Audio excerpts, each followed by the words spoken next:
Good to have Belly back. I said from the jump, this was a move it felt like they had to do. Felt like the down situation from me for the beginning, like it was just going to drag. Trent Grisham is sixth.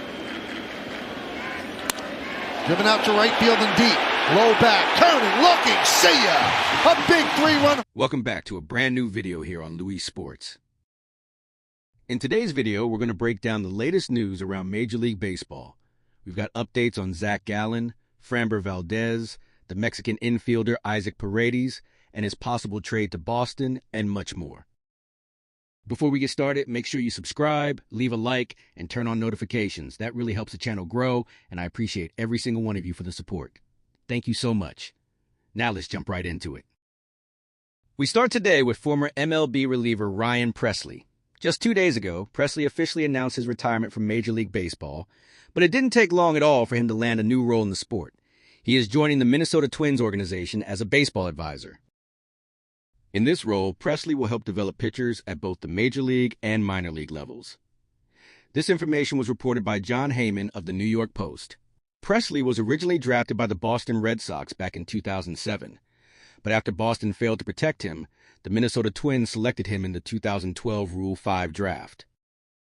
Pressly had some solid moments early in his career, but his best years clearly came with the Houston Astros, where he established himself as one of the top setup men in all of baseball.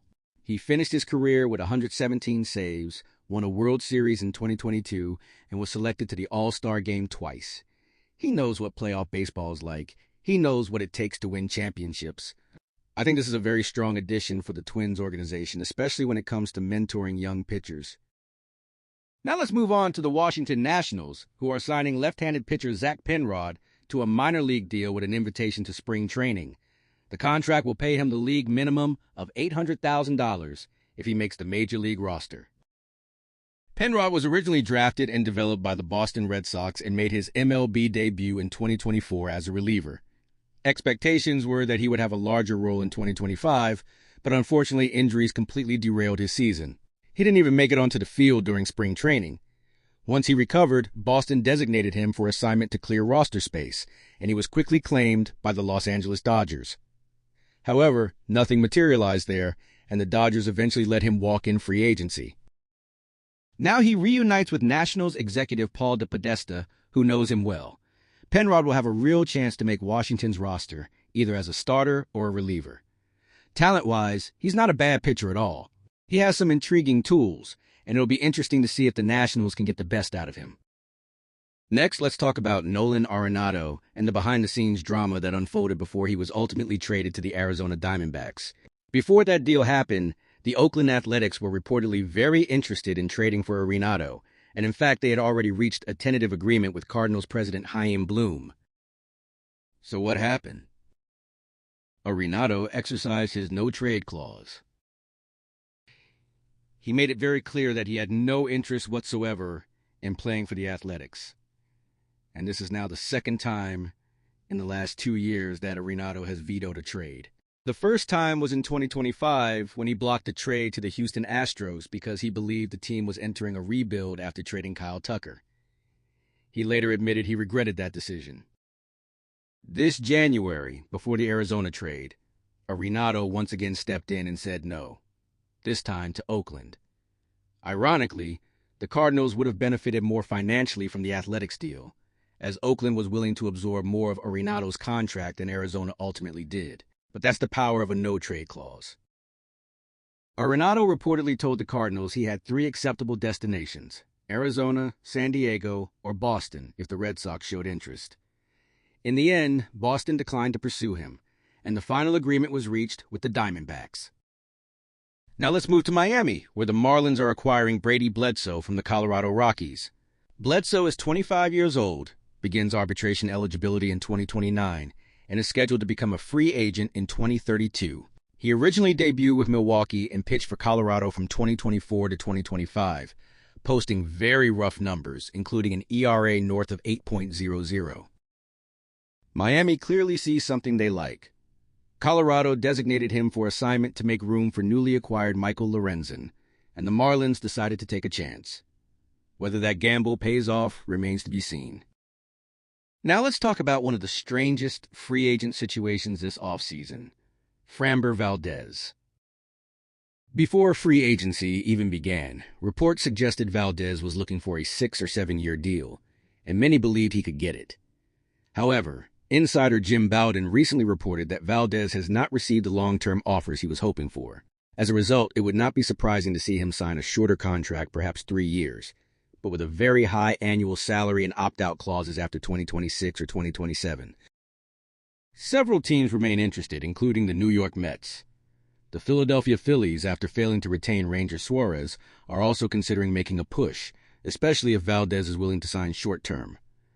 The Yankees checked in on him a couple of weeks ago as well. Valdez wants long-term security, but the market may force him into a different strategy. Now let's talk about Zach Gallen. According to reports, Cubs GM Jed Hoyer is currently in discussions with super agent Scott Boras regarding Gallen. Much like Valdez, Gallen could be looking at a shorter deal with high annual value and opt-outs. Despite one down year, Gallen has been one of the most consistent pitchers in the National League and a frequent Cy Young contender. He's had far more good seasons than bad ones. One poor year doesn't erase that. I would not be surprised at all if Gallen becomes one of the biggest bounce-back pitchers in baseball next season. The Cubs are pushing hard to get a deal done, and if they succeed, I'll need to update my rotation breakdown video, especially after already doing so following the addition of Edward Cabrera. Now let's move on to one of the biggest trade sagas still unfolding, Isaac Paredes, the Houston Astros, and the Boston Red Sox.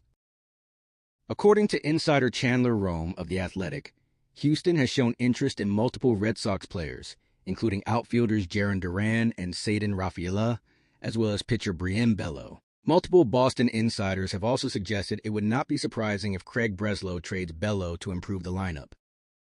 Personally, I do not believe Boston will trade Duran or Rafaela. If anything, Duran appears to be the player Houston wants most, but Astros fans demanding Duran and another top piece for Paredes are being unrealistic. Isaac Paredes is a good player, but he is not Aaron Judge. Duran alone is more valuable, and if Boston were to trade him, Houston would need to add more. At this moment, nothing is close, nothing is finalized, and there is a greater chance this deal never happens. Houston is asking Boston to overpay, and Breslow doesn't seem willing to do that. That said, with limited options on the market, desperation could eventually force Boston's hand, possibly involving Bello. Rafaela, however, would be a shocking overpay. Next, Dave Dombrowski addressed the situation involving Bo Bichette. He admitted he believed the deal was close until Steve Cohen stepped in and landed Bichette for the Mets. Dombrowski called it a punch to the gut. Boston reportedly offered 7 years and $200 million, but Bichette chose fewer years and $126 million with New York. Dombrowski also confirmed that Nick Castellanos is expected to start the season elsewhere.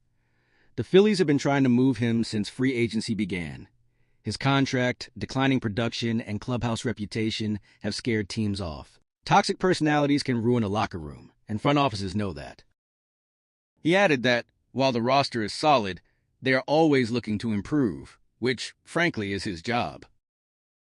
Finally, Ken Rosenthal reported that the Pittsburgh Pirates continue to pursue Eugenio Suarez, but their chances depend heavily on market competition.